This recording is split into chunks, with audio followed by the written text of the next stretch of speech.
This is the Mobile Tech Podcast, brought to you by worldpodcasts.com. Now here's your host, Tech Girl, Miriam Joie. Brought to you by Infineon. Hi, and welcome to the Mobile Tech Podcast. I'm your host, Miriam Joie, and today is Friday, January 16th, 2026, and I've got the excellent Christian DeLooper here with me, all the way from next door from San Francisco, Santa Cruz. Hi, Christian. Hey, Miriam. How's it going? Good to see you. Good. Listen, I had some interesting tech that I saw at CES, in addition to all the stuff I've already discussed on the show last week, and to the stuff I've written up for Tech Radar. I just have a story coming up. If the link gets published before the podcast gets out, you'll see it in the show notes. But I did an automotive recap.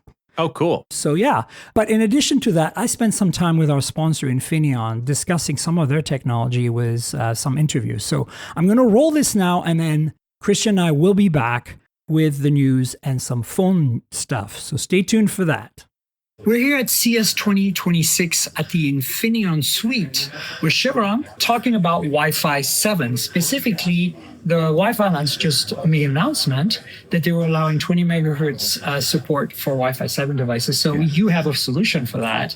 And I want you to tell us what that brings to the table for the products that my audience is going to be using in the future. Yeah. So it's actually super cool that the Wi-Fi Alliance did this. Just for some context, people have heard of Wi-Fi 7 for about 2 years now. But devices that require a lot of data rate, like things like laptops and smartphones and so on, they could be certified as Wi-Fi 7 devices. That's a done deal. That's a done deal. We're all there. So until this announcement from Wi-Fi Alliance happened, the benefits of Wi-Fi 7 could not be brought to IoT devices. So you're talking doorbells, smart door vacuums, locks, smart cameras, earbuds that have Wi-Fi or whatever. Sure, garage door openers, your robotic vacuum cleaners, appliances in a house, smoke detectors, all these types of devices that we commonly use on a day-to-day basis. Right. The benefits of Wi-Fi 7 couldn't be brought to those until this announcement from the Wi-Fi Alliance that you were referencing earlier. Absolutely. And we now have a product. We are super excited to be bringing out this product, which we call the ACW741X. That does exactly that. It brings the benefits of Wi-Fi 7 to the world of IoT. So in a kind of a higher perspective view, what are those benefits? And then let's dig into some tech and show us practically here with the setup what the benefits are. So before we talk about the benefits, let's go about the problem, right? Yeah, what is the solving? Now, if you look at the number of devices in a home, like pre-pandemic, you used to have 10 or 15 Wi-Fi connected devices in a home. That number has been growing a lot since the pandemic. Yes, I have about 48 in my house, and I'm probably one of the lead adopters. But most American homes today have about 30 to 35 devices. And that number is growing. And we project that by end of the decade, there'll be over 50 connected devices in an average home. And the problem is not just that you have 50 devices. The neighbor on the one side has got 50 devices. The neighbor on the other side's got 50 devices too. And now I live in a high-rise in Vancouver, Canada. So that means that I have all my neighbors as interference, and they might not have Wi-Fi 7. So, it's a mess. Right? Exactly. And you got 2.4, you got 5, you got 6 as well. If they have 6E in their homes and neighbors, or they don't have 7. But I have 7. So what's the benefit for me now? So when you have a device that's, if it's, let's say, dual band capable, it can operate in 2.5 and 5 gigahertz. With Wi-Fi 6, while you can use both bands, you can use only one at a time. So when you make a connection, you have to pick which band you want to connect. And you have to reconnect if there's interference or something. Exactly. If you don't like that band, you have to disconnect, you have to reconnect. Whole handshake and all the time it takes to do that. It takes anywhere from 5 to 10 seconds, sometimes even more than that. Now, that's the problem that Wi-Fi 7 for IoT solves. So what you can do with this is you can make multiple connections at the same time. So you can connect in 2.4 and 5 gigahertz while you make the connection, and dynamically switch whichever band you like.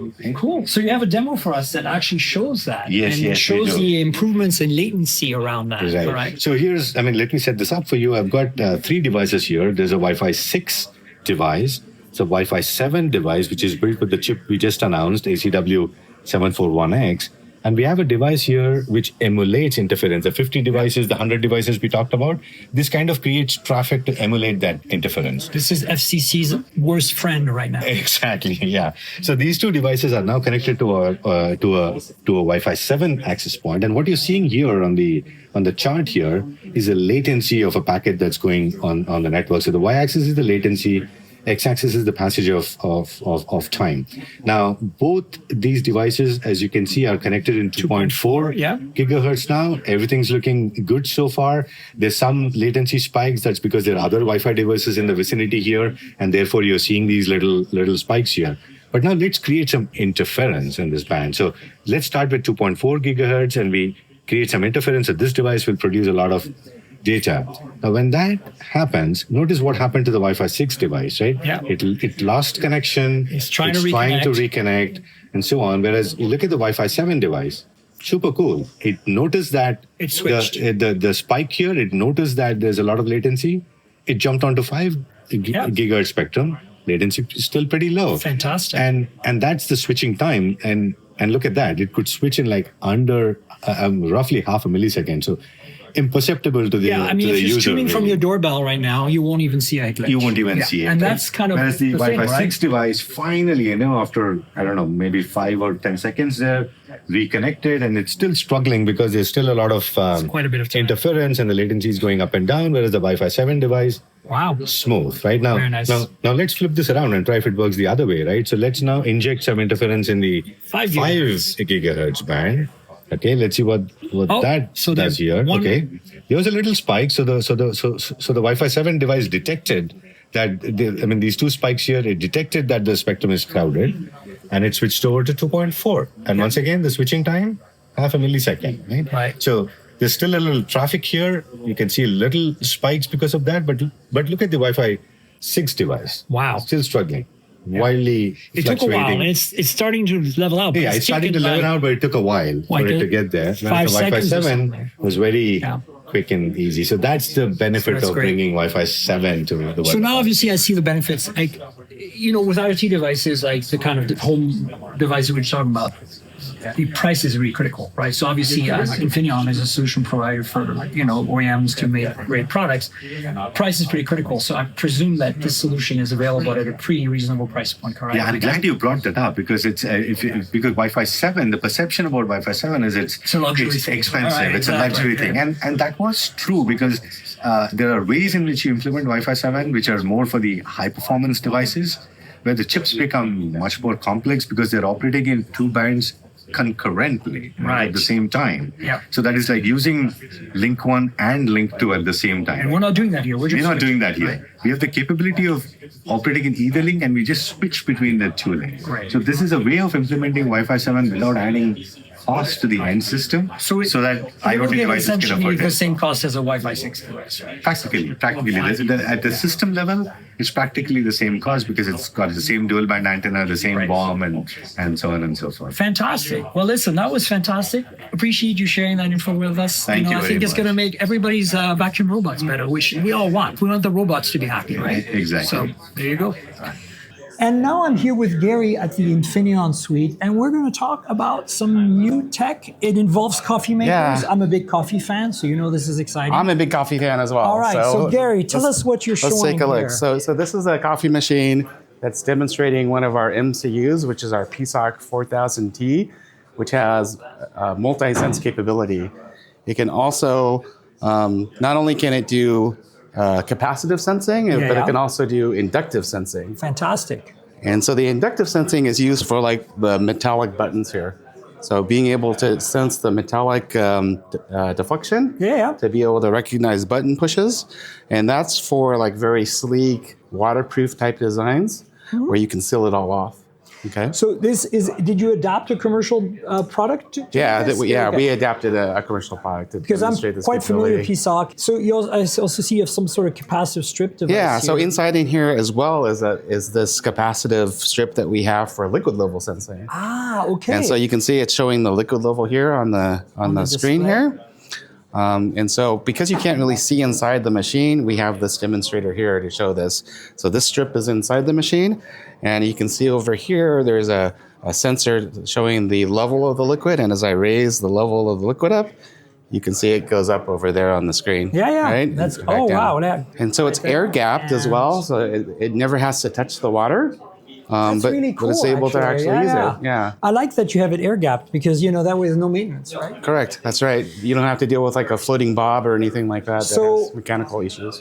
this isn't really new, right? What's new here specifically for CES? So for CES, we've actually, this 4000T device actually is one of our first devices that combine both of these technologies together. Okay. So we've always had CapSense. We've had that for a long time. I know, because I remember seeing that like through the wood as well. You know, like you guys did the demos, I think 2 years ago. We've had, we've been a leader in capacitive touch technology for over 20 years. Okay, so and so we've combined those two capabilities in one single device with the PSOC 4000T. Okay, and then obviously, my audience is very consumer focused, so coffee makers. Pretty good example. Yeah, it's a good example. But can you think of other, like we've seen some smart water bottles that measure how much you drink? Do you think this is an application? Absolutely. We've actually done that before. We've actually been in some smart water bottles that measure how much liquid you're consuming. Yeah. And then what other applications do you think would be helpful? Like I suppose that in more industrial applications, being able to measure another liquid through a surface would also apply, right? Is it just water? Or no, it can be done with other fluids as well, okay. So like oil or other things as well. Okay. We also have the ability to measure foam in addition to the liquid. Yeah, so if it's a foamy or soapy liquid, we can measure the foam level really as well as the actual liquid level. So can it kind of distinguish like the meniscus between like the how the foam kind of has like the liquid, then there's just a little bit of a gooey meniscus thing, and then the foam on top. That's right. Can it distinguish those three levels? That's correct. Wow. Okay, so that's really cool, right? And then, of course, all the capacitive touch sensitive button stuff. And again, this device can support all the capacitive touch as well. Oh, okay, it does that and too. So, whether it's like maybe smart glasses where you're controlling it with capacitive touch, that's another example of where our devices are used today. Now, another thing that's critical for consumer applications is price point, right? So PSOC is a pretty attainable kind of product, right? It's very affordable. That's how we can do multiple, in high volume, like, as I mentioned, smart glasses is an application. Oh, okay. So we can do... Are you thinking like the temple control? Yeah, the temple control where you can slide to control like volume or different features. Okay. That's one of our top applications that we service today as well. Well, listen, Gary, thanks so much for the demo. Yeah, Appreciate it. From one coffee lover to another. Right. Expect your coffee maker to improve drastically soon with this technology. And I'm back here at the Infineon suite with Harry. Nice to meet you, Harry. Nice to meet you. You have a demo for us using a robot head. But there's something special about this robot head, right? You've got 60 gigahertz radar that you're helping, one of Infineon's latest sensors. Yes. Tell us about what you're doing here and what some of the applications would be in a kind of home environment or consumer setting. Definitely. So the radar sensor, it has on-chip detection built in. So you're able to get presence information and motion detection by default from the sensor without the use of external computation. So you get like presence or absence information at a very low power basis. This is extremely useful for situations like security cameras, thermostats, even like robotic vacuums, anything where vacuums, of course. anything where you want to map the surroundings, understand if there is presence of people there, if somebody is entering or leaving the room, or even identify which area of the room there is occupancy, so that you can sort of take the next action based on it. Right. So it serves as like the information point of gathering environmental data. So the big revolution of 60 gigahertz radar lately has been, it's come down in price and complexity significantly. Infineon's been a big contributor to that. Yeah. So, do you think this particular sensor in this particular, is something we could see today in some consumer products or very soon?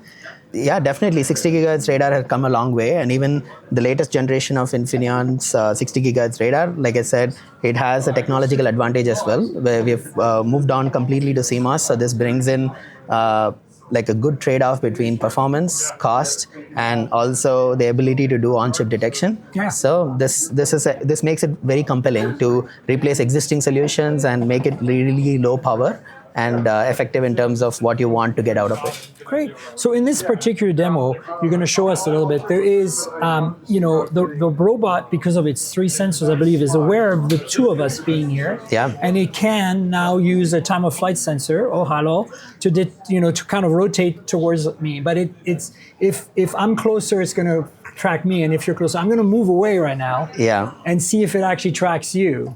Yeah. There we are. So basically, awesome. the tracking is enabled by like the radar that is on the top, and obviously the time of flight gives you like the depth information and also the black and white amplitude. So let's swap sides now. Yeah, you're going to walk away a little bit, and I'm going to walk this way. And it's tracking me now. Yeah. Okay. And if I move, it's going to track me, hopefully. Say hello, hello, hello, hello. And now if you go over there, it should track you. Yeah. Yep. We're swapped sides. Okay, so it's working as advertised. But I think the thing that's really interesting to me on the map here is this, like, it really knows everything that's around it at any time. Yeah. And, it's kind of cool to see the regular camera and then the infrared and the Time dot of flight, projector doing this job here. So, like, if I get really close, you should be able to see my hand right there. Exactly. Yep. And then if I get further away, I get redder and redder, and you're closer to your green. Yeah, it's very cool. So, I thought you gave us a good example with doorbells, because, you don't want the doorbell to be always on, right? Like video is kind of time. So, from a power consumption perspective, is 60 gigahertz radar less expensive than a regular camera that you'd find on the doorbell? Yeah, definitely. If you're operating the camera all the time, it drains the battery quite a bit. Whereas if you have like very simple sensors like the PIR sensors, it turns on very frequently, so you get a lot of false positives. So this ultra low power mode of radar gives you like the perfect balance between the two. You have a reliable solution, but it's also lower power in the long term. And then I guess another application is in cars too, right? Like, I mean, I know it's used for passenger detection and backseat and for airbag detection now, to decide how big the person is and stuff. But do you see a future? A lot of cars now have 360 recording for security, right? Like, kind of like. So, do you think that also something can run all the time? Because you're like 6 or 8 cameras are running all the time. You're draining the EV's battery while it's parked. Do you see an application for that as well? Definitely. Automotive radar is a completely different market. There's a lot of other solutions available for automotive radar as well. But I would say that not only within the cabin, but also exterior, like you mentioned. That's kind of what I'm saying. Yeah, right? definitely. Like, to augment the radars for ADAS is one thing. But I'm thinking if it gets cheap enough, you could just add those just for surveillance purposes, right? Definitely, yeah. Okay, cool. That's another possibility. Anything else you can think of that might be applicable? Yeah, no, I think we covered most of the key applications, but I think within the consumer realm, I would say that 60 gigahertz radar is becoming more and more compelling because of these reasons. Fantastic. Thanks so much, Harry. Yeah, nice talking to you. Sure.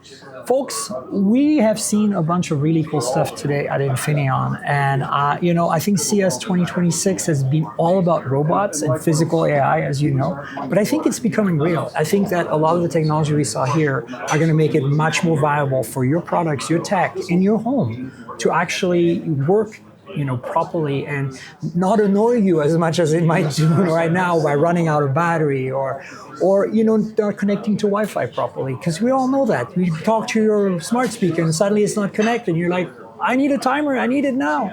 So, I think this is what Infineon helps with. And I'm always glad to see the kind of stuff that they're working on that's going to end up in products we see here at CES this year and next.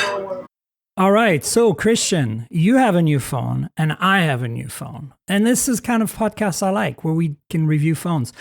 But I want to talk about something more like wow before that. Like, I think the biggest news of the week in terms of the Western world, in terms of smartphones, and it's that Apple Google Gemini announcement. What are your thoughts on that? I think it's kind of a long time coming, maybe two years coming. We've seen Apple kind of flailing around with AI for a couple of years now. Not much has come of it. A lot of, rumors of executives leaving and coming and different pivots inside the company. Who knows what's what. But, I've been playing around with Gemini. I've been playing around with all the AI stuff since it started coming out a couple of years ago. And the Gemini 3 Pro or Gemini 3, whatever, is great. It's awesome. It's the best one, in my opinion. I agree. It gives good answers. It's helpful. It's, great. So I think this is great news for everyone involved. I think it's likely to make Siri a whole lot better, and hopefully help make good on those plans to make an AI version of Siri that we're all waiting for. Look, I think it's great. I mean, I'm biased because, like you, I'm a super big fan of Gemini. It's really a game changer. I don't use ChatGPT almost at all. Like, I don't understand the people who do, really, frankly. There's no need. If you're, like me, an Android user, you're an iPhone user too, so it's even crazier for you. Like, you're really invested in this. This announcement. I'm already in deep, like knee deep, neck deep, I don't know at this point, in Gemini. And I have the Pro, whatever, because I got a free access to it through Right. Google PR. Thank you guys for the Pixel phones that they send me. But look, I'm a Pixel user anyway, so it's not like, for me, I've seen the light, and like one of the stories I wrote, little blurbs that I wrote on my Tech Radar story about automotive, was an announcement that BMW is going to integrate Alexa Plus, their LLM, their AI, not just the voice assistant, but the whole like smarts into the BMW cars. And I'm like, I don't want that. Yeah. Like, I have no context or information stored there. I barely use Alexa device. The only thing that I have that is kind of Alexa related in my home are my Ring cameras, which are legacy cameras that I've had forever. And so like, why do I care about that? And I told them that. I'm like, no, I want Gemini. You need to give your customer a choice like you do with Android Auto and CarPlay. Right. You need to give them whatever they want. Like having a single LLM, whatever, AI, no. And so, so I'm biased there because like I'm Apple and Gemini, perfect marriage for me, right? As a Mac user, not a big phone user, but like iPhone. But I think that I'm very excited about that because I think that I've seen the results. I've seen what it can do. And more importantly, now when I use my Mac or occasionally when I use my iPhone, I will get context that'll follow me because I'll just log into my Google account. Yeah. I mean, I don't know how it's going to work because we know that it's not going to be quite the same as what we're expecting, right? Like this is Apple taking the models, LLMs, and putting them into their phones. So they had like a joint statement that they released, which didn't have a whole lot of details, but the reports suggest that it's going to be kind of like a white label thing, and that Apple will be able to fine tune Gemini, which means they'll kind of be able to adjust the weights of the models and make it a bit more Apple-like, I guess. So, who knows what the end result will be, how different it will be from Gemini, if it will be different from Gemini. But, Gemini, in my opinion, is a great base for what they're working on. And yeah, I guess we'll see. Yeah, I hope they give us access to our like existing Gemini context, like somehow, because that if we don't get that, then it's starting from scratch for me again. And I don't want that. I think there's a 0% chance that it will plug into your Gemini context, but it could who be knows? Interesting. Well, you never know because that's the thing. Google has apps for iPhone, right? And it's possible that when you install Gemini on your iPhone, it somehow like melds it together somehow. I don't know. Who knows? Possible. Yeah. But even if I have to start from scratch on context and, knowledge, I still think it's I've seen what it can do, and I think that's going to be a super big benefit to anyone who's purely into Apple's ecosystem right now and is, pining for a better Siri and Apple Intelligence experience. You can only win here. Yeah, and as far as the context goes, like you said, I don't really use ChatGPT much anymore either. But I had a subscription until like 2 months ago, and I thought I would miss it having access to the chat history that we've had and all that kind of stuff, our relationship. But that really wasn't the case. Starting from scratch with Gemini, which is what I did, I didn't notice any friction really. And I think the friction will come from the integration with like smart home devices and that kind of thing, which is what Gemini is great at because Google's got your entire digital life stored in it. But as far as starting from scratch goes, I think most people 90% of the time are using these models to like find things out and like search the web in an advanced way rather than necessarily control devices or, access personal information. So I don't know. I guess we'll see. But yeah, I think for me, the difference, that's a good point. The difference is that I think when I say context, I don't just mean my chats. I'm talking about the fact that it has access to my calendar and my photos. Yeah. Like it's Google, right? Like it's not just, I have everything. And it's nice to be able to talk to my assistant and say, hey, like, do you remember what I did? Like, you know what I'm saying? Like stuff like that is like, it knows. And because I've been using Google for like putting all my stuff, I know it's scary because like I sometimes worry about the stories I've heard of people losing their Gmail account because of some automated, like I have so much, it would delete a big chunk of my life literally at this point. Yeah. And so, for me, that's kind of also what I mean by context. It's like, I want access to that stuff because it makes my life easier. Part of the concept of an assistant is that it knows you and it knows what to do for you. Now, I don't use Google to log into things. Like, you know how people use Sure. Apple's ID to authenticate with other services and Google's ID or Facebook ID to log. I don't do that. I've always kept that separate and use a separate email.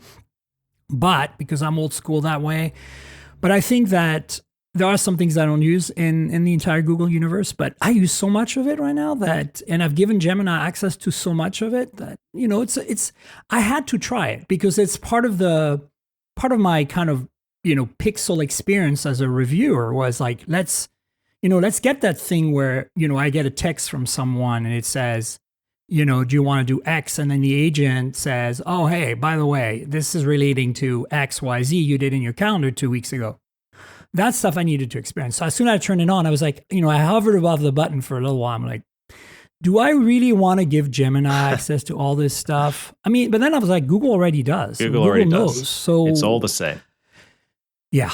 I mean, yeah. I'm curious, like how the context thing will pan out because, like, you know, at least OpenAI and the major AI focused companies, their vision is that the AI is the next OS, which means that it's going to have to plug into all of these different services in different ways, and you're going to have to be able to access your Google data in ChatGPT. You know, at some point, you might be able to already. I don't know, but yeah. In terms of like accessing that context on the Siri branded version of Gemini, like hopefully there'll be connectors like that will allow you to do that. You know, knowing Apple, maybe it will just be like you can access your files stored on your iPhone or your Mac or that kind of thing. But hopefully we'll have more connectors to be able to, you know, access my Google Docs from Siri advanced AI version, or, you know, we'll see. Yeah. But I mean, like, for example, what I'm trying to say is that Gemini doesn't know anything about my Airbnb or my United account. I mean, it does know some stuff from my United because it gets the Gmails, right? So it has some context there. And that's what I'm willing to give it. I'm not going to give Gemini a login to my United, for example. Sure. I draw the line there. So some things that are more advanced, like I'm never going to ask Gemini to book a flight for me. Sorry, that I don't trust AI with that just yet. I'm glad we have this recorded. Maybe when I do, you know, yeah. So we'll see. But like, I'm just thinking about anything that Gemini or Google has access to through my Gmail, through my calendar, that stuff is, you know, in photos has been pretty invaluable because I'm already using these services anyway. So like, I don't have to worry about, you know, giving my login for Airbnb. It already knows I'm going to go to whatever it is and spend so many days there. So yeah. Anyway, let's move on to this Honor phone that you've got that I don't have that, you know, several people have shown me. I've played with it. It's been in people's hands and reviewers' hands for a while. It was, you know, out in China for a while. But I guess the embargo lifted for the West or something because my guest last week, Matteo Doni, had one in his pocket, showed it during our CES podcast. But you reviewed it, and I want to hear your thoughts. As a kind of a iPhone and phone reviewers as an iPhone user, you know, I think you are, you know, but it actually does make sense because I'd be curious to see, because my biggest issue with Honor is the software. And, you know, I think you're already agreeing with me, but I think that you're not a pure Android user like I am. Like I'm like Pixel. I'm like really hardcore about what my expectation of an Android experience are. You might be more flexible than me because you review more phones, but you're daily an iPhone. So I was kind of curious about your perspective on that. Yeah. I mean, I daily an iPhone, except when I'm reviewing an Android phone. I think the story of the Magic8 Pro is the same Honor story that we've been telling for months. The hardware is so good. The screen is beautiful. The cameras are incredible. Everything about it. There's nothing that I dislike about the hardware. The battery is great, charges fast, etc. It's powerful, whatever. It's the software again, you know, as usual, which Honor, I think, knows that in the West, you know, we have issues with how its software works. It feels a little dated. It looks a little weird. I did notice that they've scaled back on some of the bloatware. There's not as much like third-party extra apps as there has been in the past. There's still all the Honor duplicates of apps that you already have access to. Google versions like, you know, Honor Docs and et cetera, which we don't really use. And I don't know how many people are using Honor Docs to store all their documents. But regardless, that's a good step in the right direction, is less of that extra stuff that you don't want. But there's still a lot of it. The OS still feels a bit old school, even though they've been, putting all the AI things in that they can figure out, just like everyone. It's the same thing that we've been saying for years. So you reviewed the Pro specifically, right? And because there's a whole bunch of Honor 8 series. In fact, we're going to talk in the news later about an upcoming one too, an Air one, thin one, I guess. But what's the camera experience like? Because I don't have much context. The last Honor flagship I had, like non-folding, was the Honor Magic 5. And, this is now 4 years ago. And it was great. Again, same thing, same story. The hardware was solid. But I'm hearing some superlative things from folks on the camera, especially the telephoto in low light. And, my context, my experience, my baseline is things like Oppo Find X9 Pro, which is my last, darling camera phone I've used. There's others who I don't have it, but others have raved about the Vivo X300 Pro as well. So, if you've used any of these phones, how does it kind of line up with that? I haven't used too many of them, but I will say that the camera on the Magic 8 Pro is so good. The telephoto camera in particular is like standout good, even in low light. It's got the 200 megapixel sensor for the telephoto camera, which is great. The native zoom is only 3.7x, which is, whatever. But it's great. It's colorful. It's not like super neutral in terms of colors, but that's fine. I mean, we expect that. Do you want to show off the phone for our Patreons? I've got it right here. Get a little close to the camera if it lets you focus. Classic, like big camera module on the back, which turns out, it paid off. It's interesting because, as I said, those two phones I mentioned, the Vivo and the Oppo, are basically the same spec-wise, like very similar. 200 megapixel telephoto at 3-something X.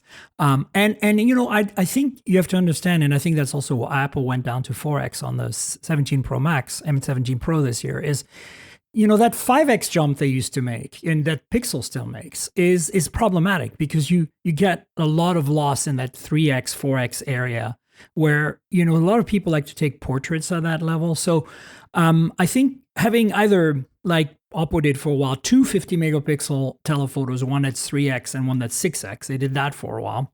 Yeah. Or having a really, really large 200 megapixel that is at 3-point-something X actually makes a lot of sense because you can use AI for a lot of that, zooming into the max kind of stuff. And it does a good job. I'm sure that Honor has some kind of AI zoom that kind of uses generative AI to just interpolate data.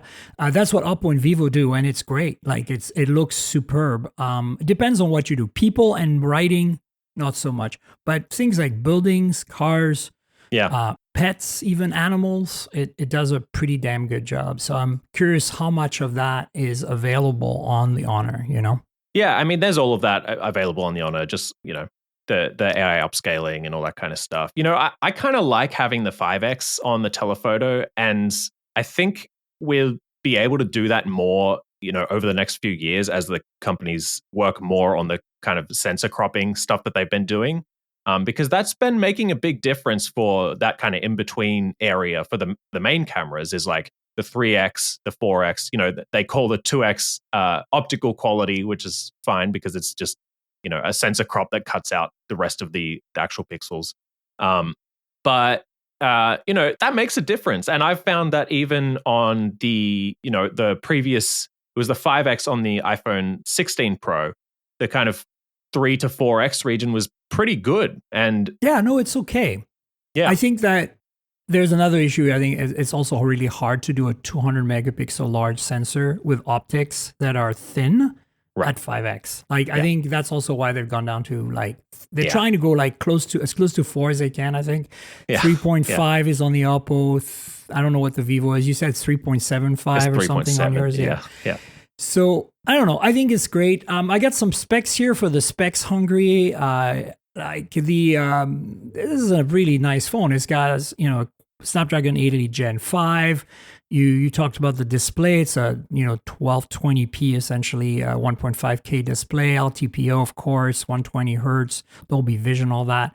You get in addition to that 200 megapixel telephoto, which has all the goodies. You get 50 megapixel main.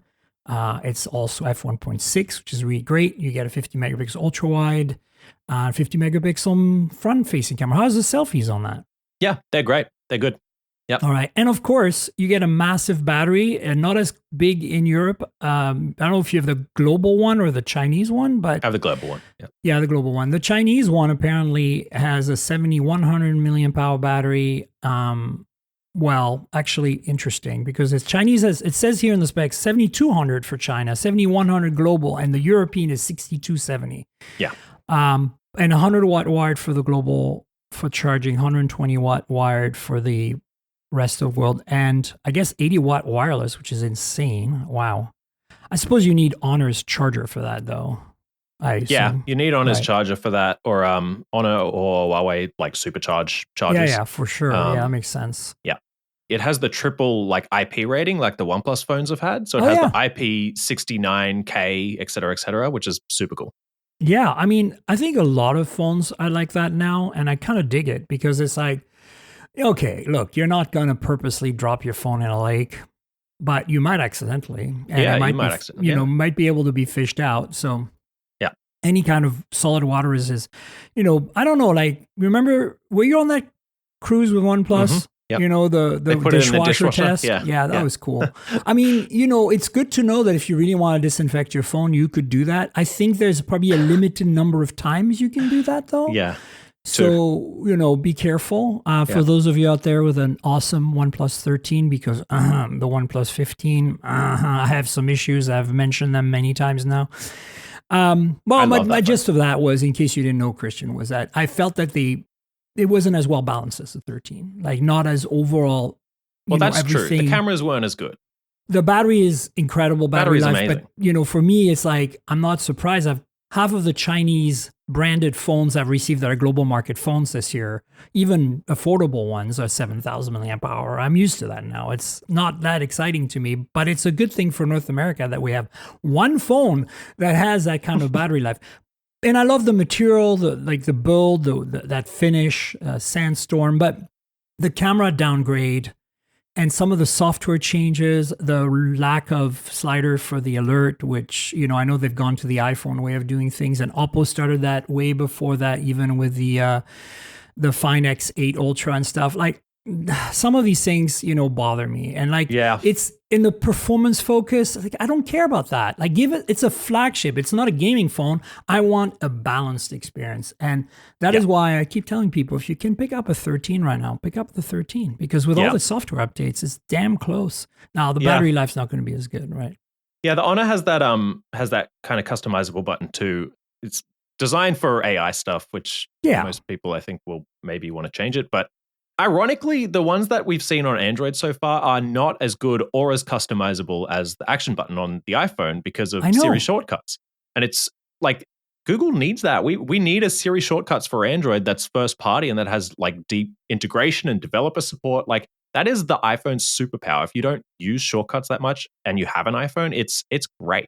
And that's what makes the action button so good. But the Android ones, like, you can sometimes, like, most of them, you can't even set a custom like app to open. You can't even choose an app to open. Maybe you can open the camera. Maybe you can do like some AI stuff, but this is a good. Yeah, no, this is a good point. I think hopefully there's somebody from Google listening right now going, I mean, I think it's only a matter of time, because I think that, in the same way as Apple copies a lot of Android features much later on, like especially on the hardware front, I think it's true that Apple innovates on the software front, unless it's AI. And I think that is a really good example. But, I think a lot of that came from Automator on the Mac, right? Yeah. Like, shortcuts are, it's kind of spawned off of that. And you don't even see that really on the PC world. Like, now you need to install, in Windows, you need to install some kind of custom third-party scripting app. Yeah, I think shortcuts came from an acquisition that they made of an iPhone app that had, similar features. Makes sense. Yeah. I love that thing. But I don't know. It's been ages since it's been out, so we'll see if Google does end up copying it. But I think getting the developer support will be a tricky one for Google. Right on. Yeah, well, thanks for a heads up. I didn't quite see when you held it up. Is that a flat screen with slab sides, or is it slightly rounded on the edges? Slightly. Well, the bezels are slightly rounded-ish. So it's like 2.5-ish, 2.5D-ish. Yeah. Yes, cool. Looks nice. Yeah. All right. Well, listen, thanks for your insights on this phone that I didn't get and that my audience is interested about. I'm going to talk to you guys about a phone that I have, which a mid-range phone. It's about $450. So, kind of like to frame things. It's this guy here, the Realme 16 Pro Plus. And so the thing about this phone is, people are like, what's the big deal? It's a camera-centric mid-ranger. So it has the same kind of camera goodness that you find on those phones we just discussed, like the Oppo flagship, the Vivo flagship, the Honor flagship, but at $450. So you're going to say, well, what does it cut, corner-wise to get to that point? Well, what it does cut is a plastic frame, Snapdragon 7 Gen 4. You're not getting a flagship chip, right? You don't get wireless charging, right? But here's the other things you do get. You get a nice display. It's 144 hertz. I believe it's 1.5K, but it's LTPS. So it's not LTPO. So it doesn't refresh down to 1 hertz. But honestly, that's not a big deal because this is going to be a very power efficient, phone. You got a 7 Gen 4 and a 7,000 milliamp hour battery. So yeah, and as you can see, this camera system is pretty intense. It's got a 200 megapixel main sensor. It has a 50 megapixel 3x telephoto. Both of these have autofocus and OIS and the whole shebang, and it does AI zoom, so up to 120. You probably don't want to go much further than 30, but even at 30, it's solid. Yeah. So it plays with the flagships in terms of camera. It has you lose a little bit in the ultra wide department with an 8 megapixel, Mm-hmm. But it does have autofocus on that ultra wide, meaning you can do macro photography. So pretty great stuff. I think they did a good job for the price. Also, you have fast charging because this is, remember Realme is essentially Oppo. So you get Super VOOC here. You get 80 watt wired. And you do get 55 watt PPS PD. So if you have a normal charge, you're still charging at a pretty decent clip. Like a 65 watt Dell laptop charger will charge this thing at like 55 watts, so it's pretty cool. Yeah. Again, no wireless charging. Software is pretty much the same as Color OS. They call it Realme UI, but if you've used a OnePlus phone, Oxygen OS, it's the same deal here. I'll show you the app tray. It has that tab here on the side that is like copies the iPhone that we've seen on the OnePlus 15 and the latest Oppo phones. It's pretty thin too. It's only like 7-something millimeters. So 7,000 milliamp hour battery in a phone that's thin and light with great display, great cameras, mid-range specs.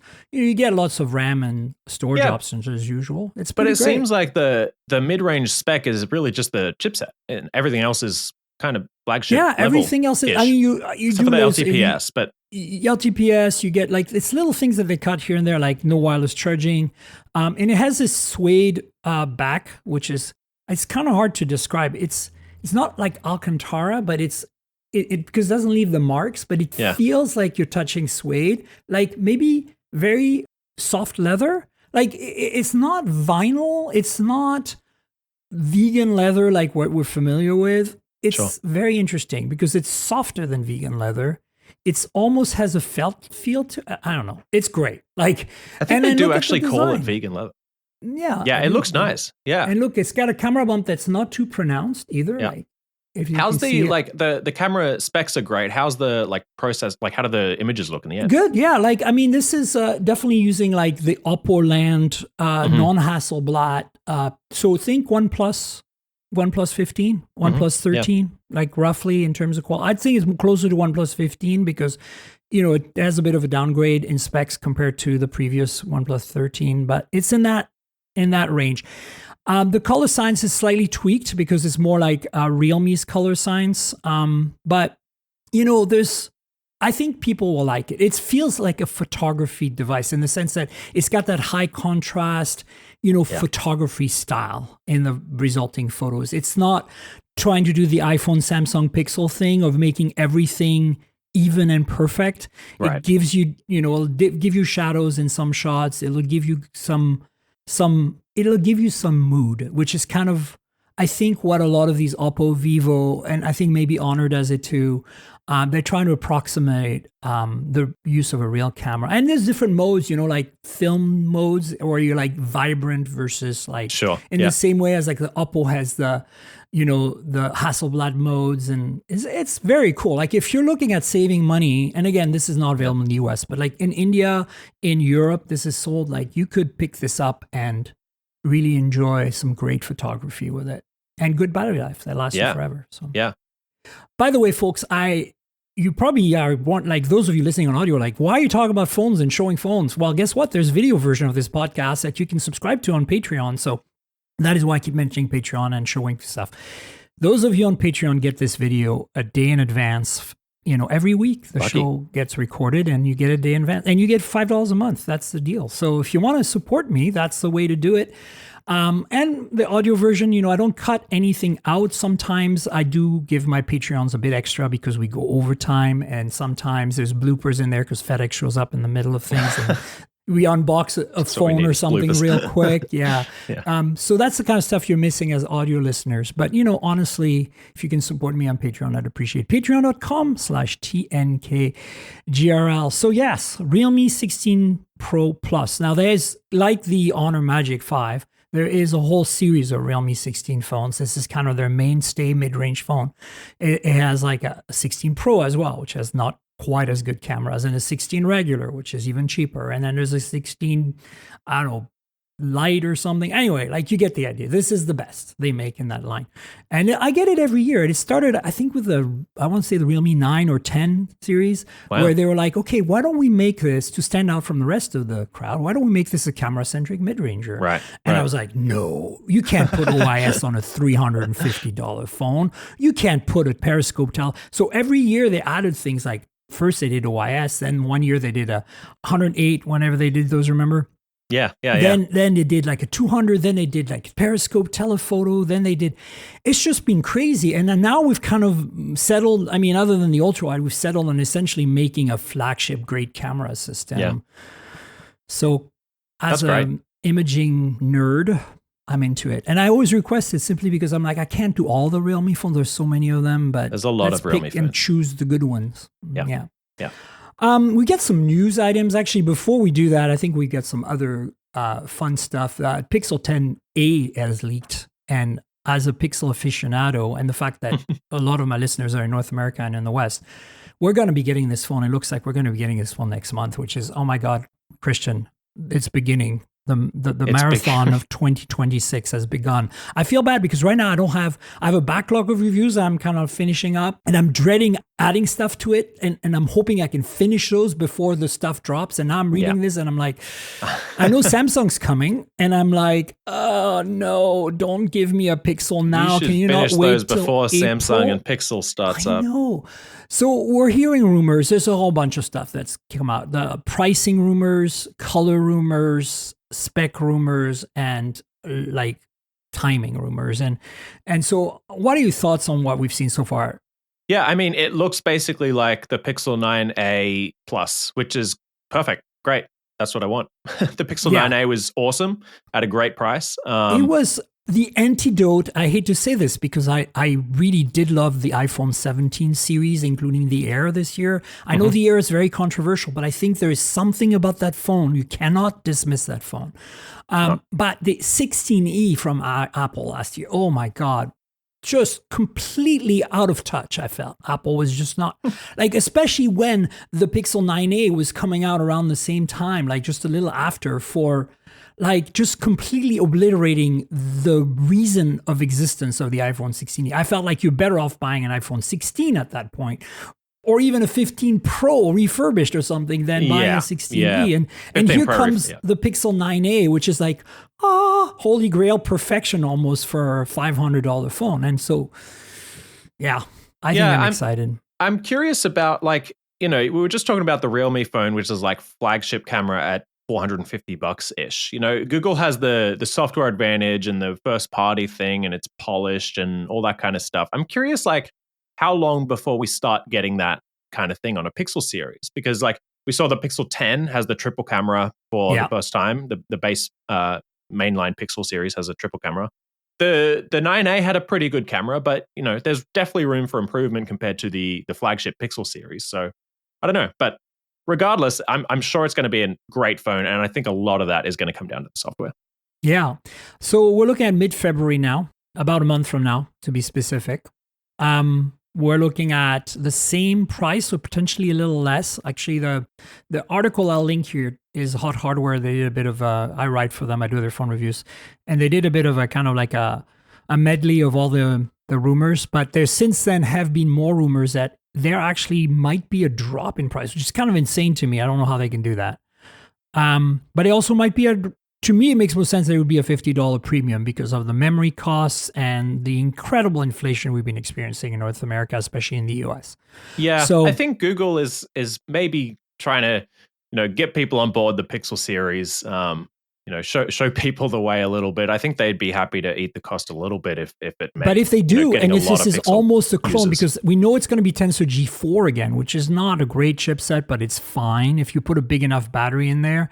If they keep the camera is roughly the same, I think they could basically clone the Pixel 9a essentially with a few little improvements. Maybe they'll add pixel snaps. That would be freaking amazing, that would be great. Right? Yeah. Add this, basically think about what they did with the Pixel 10 Pro Fold. Definitely not competitive in this day and age, but definitely took last year's 9 Pro Fold that we all loved because at the time it was competitive. And then they essentially added Pixel Snap MagSafe to it. And I think that would in itself would be good with more base storage, maybe, do that for $500 and my review is going to be, a pointer to last year's. It'll be easy. Yeah. It's copy paste. I mean, again, it's all about the software with Google too, right? So that you'll be able to buy the 9A for even cheaper at that point. I think, look, I'm on board. I hope they don't mess it up. It's kind of like my thing. It's like, I feel like these, especially for North America, those $500 phones from the big manufacturer, like the Samsung A series, the Pixel A series, the iPhone E series, they need to nail it. And Apple really needs to nail the 17E this year. If they can do that in the same way as they did the rest of the 17 line, you're laughing. So what do you think? Do you think they'll do it? I think that the 17E will probably be pretty similar to the 16E, and I think that that's just going to be fine because the point of it is that it's an iPhone with iOS for people who want iPhones, which a lot of people here in North America do, but at a lower cost. And maybe it'll push some people to buy like a refurbished or a used, last year's Pro or whatever. But I think Apple is happy with that too. So. I think my only big issue with the 16 was it was too expensive. It was $100 too much. If it was just $100 less, I'm okay to live with that. Look at the iPhone Air, single camera. I get that. I get how Apple thinks. But I had some issues with it too. The price, I was like, MagSafe. Wow, you're really asking. And I feel like maybe this year they can justify that price because of inflation, memory costs, as I said, and stuff. But last year, it was just like, whoa, dude, seriously? Yeah. That's not, My biggest issue was no MagSafe, which I thought was, and that was insane. And so if we'll see. But Pixel 10a, keep an ear out. Stay tuned to the podcast. I'll obviously be getting that from Google, so stay tuned for that. All right, we got a bunch of news items here. Some of it is a little follow-up-ish on previous news items. Just so Christian, some of those phones like the OnePlus 15T and the Realme P4 Power and the Honor Power 2, all of these phones are phones we've discussed on the podcast before because they have something interesting and unique about them. And so these are kind of updates on what's going on with them. The first news we have is that there's an Oppo Find N6 coming to replace the Find N5, of course, which is in my pocket. I've been using it since last year. It's the Z Fold 7 equivalent in Oppo's world. It came out about a year ago before the Z Fold 7 at the same thickness as the Z Fold 7, as the same thickness as the Magic V5 eventually came out as well. The nice thing is that, unlike the Z Fold 7, it has a real telephoto, periscope, 50 megapixel, 3x, the whole 9 yards, kind of like this Magic 5 you just reviewed. And, it's not 200, but it's a solid telephoto with Hasselblad branding and color signs. It does have pin support. It does have a a massive silicon carbon battery, all the things that the Z Fold 7, that's a darling of the press, it doesn't have. So that's why it's still in my pocket. So I'm looking forward to the N6, but that's going to be the follow-up to that. But the N7 is now supposed to arrive shortly thereafter in the summer as a passport format, like following the iPhone Fold, what we think the iPhone Fold is going to do, which is going back to the original Pixel, and in fact, going back to the original Oppo Find N2 and N, which were also that passport shape. So that's the news item. I think it's interesting. You know, there's been other companies from China that have announced that they're going to be doing, including Samsung, right? Like there's rumors of Samsung making a wide Fold 8. What are your thoughts on like this copycatting and or this form factor in general? The form factor, I'm not sure about it. I'm open to being convinced that it's the best way. You know, I remember the Pixel Fold was great before the Pixel 9 Pro Fold came out. And then I was like, this is the form factor that I want, or the, you know, kind of aspect ratio that I want. And I think they've figured it out with the Z Fold series and the Pixel Fold and, you know, so on. I'm open to being convinced, but like, I do like the taller display of the you know, the foldables that we have here now. So I don't know. I think it's good to have choice. And I think that I know what Apple's trying to do here, which I think I appreciate, is that you know how Apple's software is very constrained in its aspect ratios and resolution, and I don't want Apple to compromise this. One of the things I love about my Mac is that, you know, with a 5K display, I'm a Mac Mini right now here. I'm using the Samsung 5K display. But if you use a 4K display on your Mac, you're losing out because you're getting tons of crappy pixel interpolation. You're not getting essentially what Apple considers Retina. Right. But you get a 5K monitor from LG, from Apple if you want to spend the money, or from Samsung like I have, and you're getting Retina. You're getting the proper resolution scaling. So same thing happens with iPad and iPhone apps. And it's very critical that Apple make a display that will work with the apps. And so I'm a little confused about their front display, like the cover display on this iPhone Fold, because that's a completely different form factor. And maybe they're going to cut, like, we're going to get 2/3 of an iPhone app and they're going to make developers do that somehow. But the rest, like width is going to be the same. Height's going to be shorter. I'm not sure I agree. I mean, the whole point of iPadOS 26 is the, you know, resizable windows. And they work well. They work really well. Maybe it's not as much of an issue, the app constraint. But I'm thinking more about when you open it, when you open this iPhone Fold, and of course this Oppo Find N7 and this, you know, Samsung Z Fold 8 wide, you're going to get a proper way of watching videos, which is the big lacking thing on the square form factor. So I think there is a use for that. The question is, are you a productivity person that uses your phone one-handed more or equally as much as open? Or are you a content consumption person? Right. But I can see I can see Apple constraining the iPad, like the open experience to an iPad friendly form factor, you know, and aspect ratio simply because for adoption, right? Like maybe the developers don't have to do as much tweaking for content consumption. So for the Find N7, like, is it going to be wider, do we think, or is it going to be just shorter? Because those are different things, right? Then the content consumption area isn't better necessarily. It's just the black bars are smaller. We're not sure. What we know is that everybody's kind of copying the iPhone. And what we've seen from the iPhone is going to be wider and shorter and when closed. But when open, it's going to give you more screen real estate for 16:9 video, whether you hold it in portrait or landscape. So even for your Instagram and your Reels and stuff. That is, I think, the end goal here is not so much what the front is doing, but what the inside final aspect ratio is. And I think, you know, what is the iPad right now? 3:2? Not sure. We have to look it up. But you know what I'm talking about. Like that's kind of the sweet spot. You can't go 16:9. That's way too wide. Right. 16:10 might work, but I think 4:3 or 3:4 is too square. So I think it's 3:2-ish or something like that. I think it's actually 4:3. Okay, 4:3. Well, there you go. So good. So that's less square, right? And I think that's kind of why Apple is going. And maybe they're going to 3:2. Who knows? But I think that's also what Oppo and look, they're going to copy. I think this is the rumors are that, in the same way as Samsung did an S25 Edge last year because the Air was coming. Yeah. And, I don't think it's a bad thing because the market will decide. Eventually, we'll solidify on one format or the other, or maybe both will coexist. Yeah. Yeah. Yeah, we'll have to see. I'm like I said, I'm open to being convinced. I like the taller foldables that we've got. Pixel 10 Pro Fold, I love. The Galaxy Fold is great too, but we'll see. Yeah, I did like the original form factor of the Pixel. The problem I had with that original Pixel, it felt like a prototype, right? Because it was their first device, and they resolved this. But I could have continued with that aspect ratio and that form factor. Yeah, I think that they eventually nailed it in terms of like build quality design and not making a prototype. I think they're a little behind now in terms of thickness and stuff, but it's still a solid phone, the Pixel 10 Pro Fold.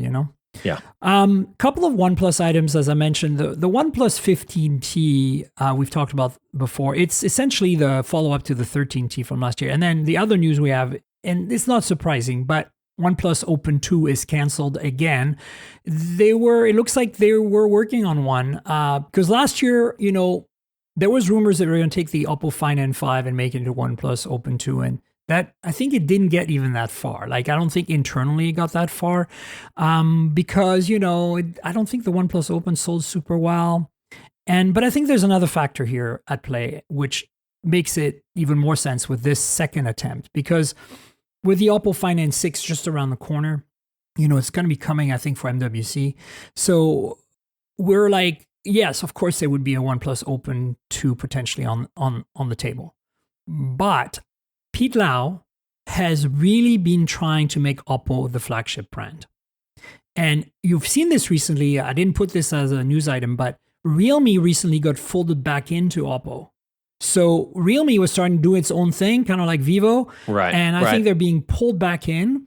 And, OnePlus hasn't gotten a foldable since they got pulled back in. I think Pete Lau is very serious about Oppo only getting the foldables and the top flagships.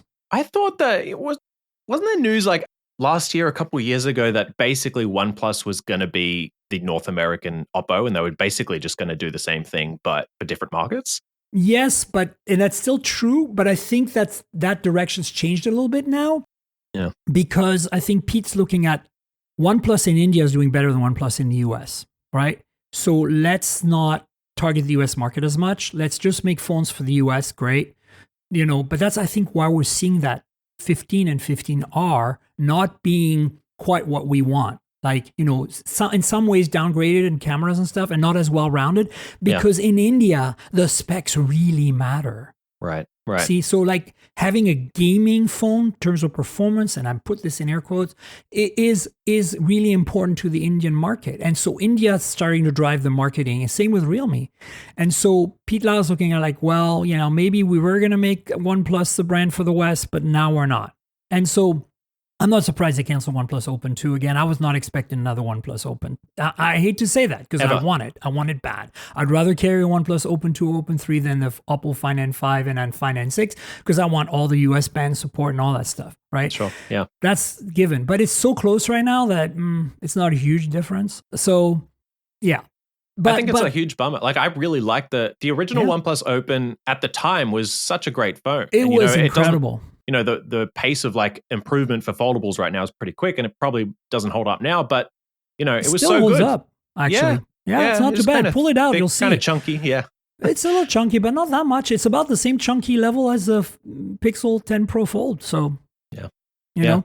But here's the thing: the OnePlus 15T, on the other hand, is a phone that is a successor to OnePlus 13T. And if you remember last year, 13T never made it to North America or to the West. Yep. I mean, it did. India as the OnePlus 13S and China as OnePlus 13T. This is the flagship, the 13 last year, but scaled down to 6.3-inch screen. So to iPhone 17 size, iPhone 17 Pro size, but with all the goodness. So it's like it's flagship. Right, but they did cut a few corners last year. It didn't have an ultra wide, which is really weird. It had a telephoto, like a good, really good camera system with all Hasselblad and everything, but no ultra wide, which was like, what? And then it also didn't have wireless charging. But everything else about it was super great. And I got to play with it for a week. Spencer hooked me up. So that's 13T T last year. 15T is the follow-up to that. But we're hearing that they're putting back some of the things they had removed last year. So again, we're not getting it. India's probably get a 15S version of that. But so I just want to mention it for those of you out there in Asia and India who will get this phone. Stay tuned. It's exciting. The latest details on this are basically, RAM and storage options, which who cares? And we know that's going to be an 8 Elite Gen 5. We know it's going to have at least a 7,000 milliamp hour battery, which is insane on a 6.3 inch phone. But this is where we are. And of course, it's going to have the 1.5K display and the 165 hertz. But I feel like maybe they're going to be 1080p simply because 6.3. I don't know. So what's the leaks suggest, 1.5K. But so what's the trade-off? It's going to be the cameras again. But like how much worse are the cameras going to be than the standard 15? They're just going to not have an ultra. I think they're just going to have either they're going to detune the telephoto or drop the ultra wide. Like last year was identical from a main and telephoto perspective. Somehow they decide to drop the ultra, which is really weird, and the wireless charger. But I feel like silicon carbon battery, they can now probably still restore the wireless. Although in the markets they're selling it in, the wireless is not a huge deal. China and India don't really care about wireless charging. So that's also why they might have removed it last time. Yeah, I'm not sure if the technical ability to have the wireless charging is why they would include it or not. I think it would. No, it's not really expensive and it doesn't really take that much space anymore. But we'll see. No. And speaking of the triad of, Oppo brands, Realme again here has a P4 power device coming soon. And we've been following this because it's insane, because it's one of the phones, because we'll get to another one from Honor in a second, that's shipping soon with a 10,000 milliamp hour battery. And it's not thicker, like it's an 8 millimeter-ish thin phone with a 10,000 milliamp hour battery for certain markets. It's crazy. Yeah, that's crazy. So, okay, for certain markets. So we're not going to get that in Europe, right? That's why we've got We could if it's dual cell. Remember, the OnePlus 15 is sold in Europe because it's dual cell, 7,000. The limit for Europe, I believe, is 5180 per cell. That's per cell. So if you have two cells, that in the case of the OnePlus, 15, it's 7,300 divided by 2. So it's like, 3,650 each, right? So there you go. So if they do 5,000 each, they still pass Europe. Now, I don't think the P4 is coming. I think this is a China, India kind of device. Right. And I don't know if they're gearing this to be like a gaming phone, which is quite what I could see them do.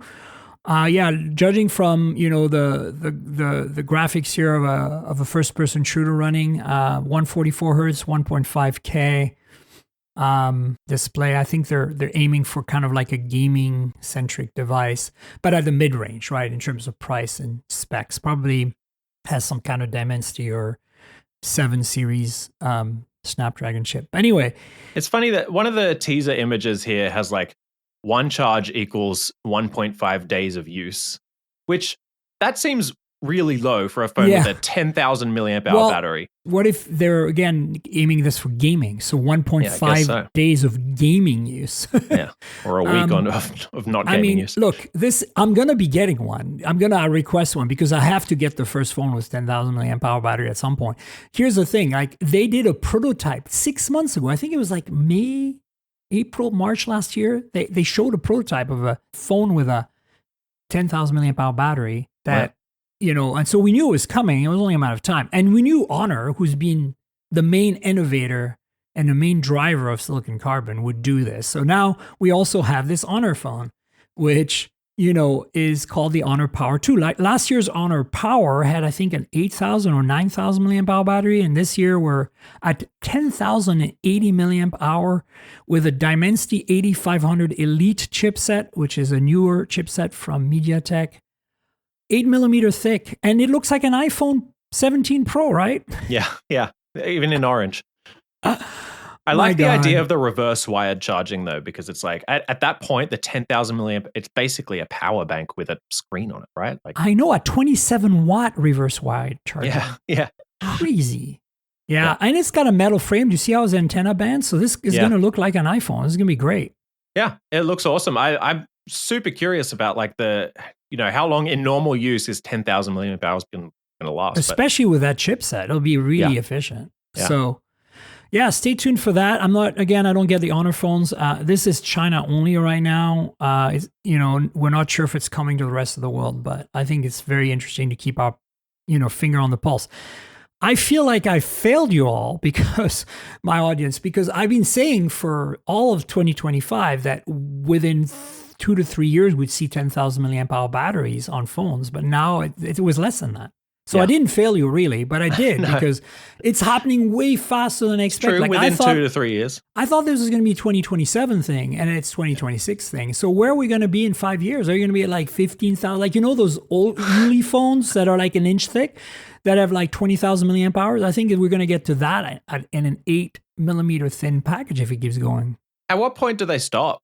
Never? Maybe never. For batteries, I guess. I think there's going to be a point where the charging speed can't keep up. Even at 120 watt, it's going to take 3 hours to charge the battery. So yeah, it's weird to think because like for displays, I feel like displays on phones have gotten so good. Like, what's the only thing they could possibly do better is get brighter, I guess. But they're so bright already. They go all the way to 1 nit to however many tens of thousands of nits. Like, refresh rates, like variable refresh rates, the colors are great. Like, how much better do displays need to get? And that's maybe where we're headed for batteries as well. But maybe I think we're seeing a very clear trajectory for mid-range phones right now being 1.5K LTPS with 144, 165 hertz. That's what's coming out of China. Yeah, almost definitely for mid-range. Yeah. But that's interesting because, I really didn't think we needed more than 1080p 120 hertz. I would have thought that LTPO would come in at 120 hertz 1080p for mid-range. But what we're seeing is the resolution and the refresh rate going up and the base refresh rate not going down below 30 hertz because of LTPS. Right. Yeah. Interesting choice. But I think when you have 7,000 milliamp hour to play with and a mid-range chipset, you don't have to worry too much about the efficiency of the display anymore. Yeah, that's true. Yeah. Right? Yeah. And LTPO is significantly more expensive still than LTPS. Like if you look at the bombs, it's quite a bit bill of material. It's quite a bit of a difference. So anyway, speaking of Honor, there is you just reviewed the Magic 8 Pro, but there's a Magic 8 Pro Air coming. Turns out this has been teased now officially, more or less, and that looks like basically Honor is making an iPhone Air equivalent. It's not quite as thin as 6.1 millimeter. We're not at 5.5 ish, but it does have triple rear cameras, and it does have a very similar design. Yeah, and even similar colors. Look at the colors, like other than the orange, which is a pro color for Apple, the other three are almost like 17 regular, the purple, right? And the other two lilac are essentially colors that the Air comes in. Wow. God, China. Wow. I think it's so funny that everyone's doing the Air, and then at the same time, we keep getting the reports about how poorly the Air has sold. Like you said, I really like the Air, and I'm considering moving from the Pro Max to the Air for a while and seeing how that goes. But, if Apple isn't selling it, how many are Samsung and Honor going to sell? Exactly. I don't know. I agree. But at the same time, China might be into it, but China might be into like, hey, we need real cameras and we need a silicon carbon battery that'll last us 2 days, okay? Yeah. Yeah, but I think, there are plenty of Apple users in China too. I know, but I'm just saying like they see their friend with an Air and they're like, haha, one-upped you with the Honor or the Huawei. That's the thing, right? I don't know if they do see their friend with an Air. Well, we'll see. I mean, I think that there's in the same way as the iPhone mini was a niche, I think the Air is going to become a niche. And I think that Apple's going to persevere for 2-3 generations, and then they're going to decide to drop it or not. Like, I don't see Apple dropping it right away. They're very much more long-term in that. No. They've been planning the Air 2 for 3 years already, 100%. Yeah. So a few more items to wrap things up. Redmi Note 15 series is now available in Europe. I'm not going to say more than that, really. This phone is being out in India already, China already. The reason I bring this phone up every year, and everybody asks me, like, what's the big deal with the phone that it spans from a 4G non-Pro version? It's already a mid-range Pro phone line to start with. And so now you're talking about like starting in the 4G non-Pro $200 range all the way to a $450 Pro 5G version. What's the deal? The deal is it's the phone that Redmi, aka Xiaomi, makes that is 80% of a flagship experience for half the price. Every time I get a Note, some number in my hands from Redmi, especially the Pro and Pro Plus, I'm always blown away by the display, the battery life, the performance, the camera system. Everything on it is solid. And I'm like, that makes me rethink why I use a flagship every day. Yeah. And so for those of you who know, if you know, you know, and you're going to be buying a Note 15 Pro Plus or Pro or whatever, 5G or 4G if you don't care about 5G. So how and much you'll is be it? happy. How much? Yeah. Prices vary from like $200 for the base Note 15 4G to like $450 or so for the Pro Plus 5G version, which has like a telephoto and the whole 9-yard. It's pretty cool. And if you were deciding between that, the 450 version and the Realme that we were talking about before, I would pick the Realme because I like the software in Realme better than the software in Xiaomi. Okay. That's about the only difference. I think Xiaomi, it's still more, I think it's probably more well-rounded. Like the cameras are not quite as extreme as the Realme, but the processor is probably slightly better. You get 5 choices here of phones. There's like a regular 4G, a Pro 4G, a regular 5G, a Pro 5G, and a Pro Plus 5G. So, and they're all slightly different. And what you don't the get, highest end has the 7S Gen 4. Yeah, exactly. And so very similar. They're absolutely competitors. Yeah, you're right about that. So yeah, stay tuned for that. If I can get a device, I've requested a Pro Plus, so let's see if it comes. Finally, Red Magic 11 Air has leaked. Now, last year they made a Red Magic 10 Air, and the only difference between the 10 Air and the regular Red Magic 10 Pro at the time was that the 10 Air didn't have the fan. Right. And, you can do some pretty clever things with vapor chambers and some good thermal management. And if you're a hardcore gamer, but you still want something thinner, which is the whole point of this Air nomenclature. By the way, I want to give Red Magic some credit that the Air brand for them came out way before Apple's. Okay, so they decided to do a thinner gaming phone and drop the fan for the 10 Air last year, early on. I think it came out even like late 2024. And so now we have a successor, but the successor does have a fan. It doesn't have the liquid cooling of the 11 Pro that I'm reviewing right now, which is a proper liquid insane liquid cooling loop with a piezo pump in there. Anyway, so I think this is cool for those of you who want a thinner, lighter, and maybe you're not quite as core about gaming. You're still serious about gaming. You don't need the extreme battery life and the extreme cooling. You still get a fan. Nice at that of the fan. When we talk about the thinner of these phones, it's not iPhone Air. It's still almost 8 millimeters thick. So it's thinner than the other ones that have which is almost like the big 9 fans point and like the something huge millimeter, batteries and so yeah. It's not like a huge difference. So yeah, stay tuned for that. We'll find out more. Right now, I'm sure it's coming to China first on January 20th. And then MediaTek dropped a couple of new chips. Again, I don't know much about those. I'm just going to put down links so that those of you who care and follow will check it out. There's a 9500S, which seems to like slightly tuned, more affordable version, kind of like the Snapdragon 8 Gen 5 is to the 8 Elite Gen 5. They've done that last year with a 9400 as well. And then there's an 8500, a base 8500 as well. And, MediaTek has been a sponsor of the podcast. I really appreciate them. And phones with MediaTek chips are underrated. And like my Oppo Find X9 Pro with a Dimensity 9500 is a tremendous phone. And I really think that we should give them a little more credit and attention. Yeah, I agree. So, yeah.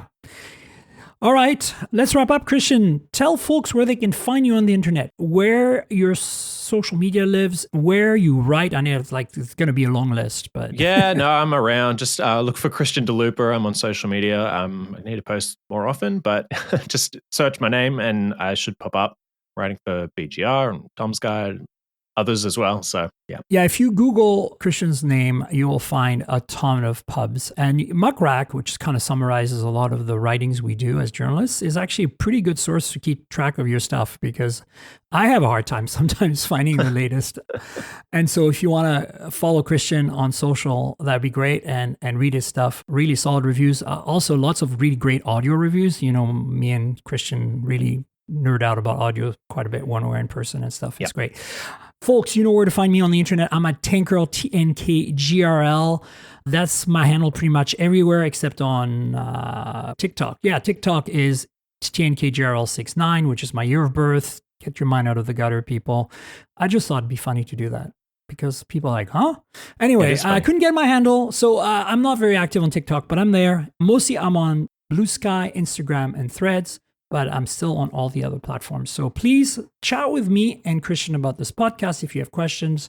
And you know where the podcast lives. mobiletechpodcast.com is URL. You can subscribe there, but we're on all the major platforms: Apple, Spotify, Pocket Cast, YouTube Music.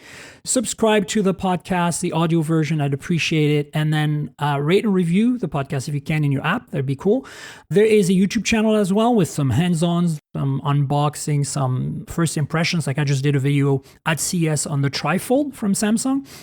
My first impression, my hands-on, check that out. YouTube.com/mobiletechpodcast, obviously. So you know how YouTube works. Like, subscribe, tell your friends, click the bell, comment, all that good stuff. And as I mentioned, there's a Patreon, patreon.com/TNKGRL. If you want to support me, that's where to go. There is a video version of this podcast every week, a day in advance for $5 a month. So there you go. If you consider supporting me, that'd be great. I'd appreciate it. Patreon.com/Tanker, like my handle on social media. And finally, I want to thank our sponsor, Infineon. Infineon is a global semiconductor leader in automotive, power systems, and IoT, and is committed to driving decarbonization and digitalization together with its ecosystem partners. And Christian, thanks so much for being my guest. Much appreciated. Thanks for having me. Good time. Absolutely. We'll have to get you on the show at some point again. Maybe we can do it, when we're traveling somewhere. Probably be in MWC this year, though. So. Oh, good. So I'm planning to be there as well. So I'll see you there. And folks, stay tuned. We'll have another show next week. Until then, cheers, everybody. Bye. This has been the Mobile Tech Podcast with Tank Girl, proudly presented by worldpodcasts.com. You can visit us online at mobiletechpodcast.com.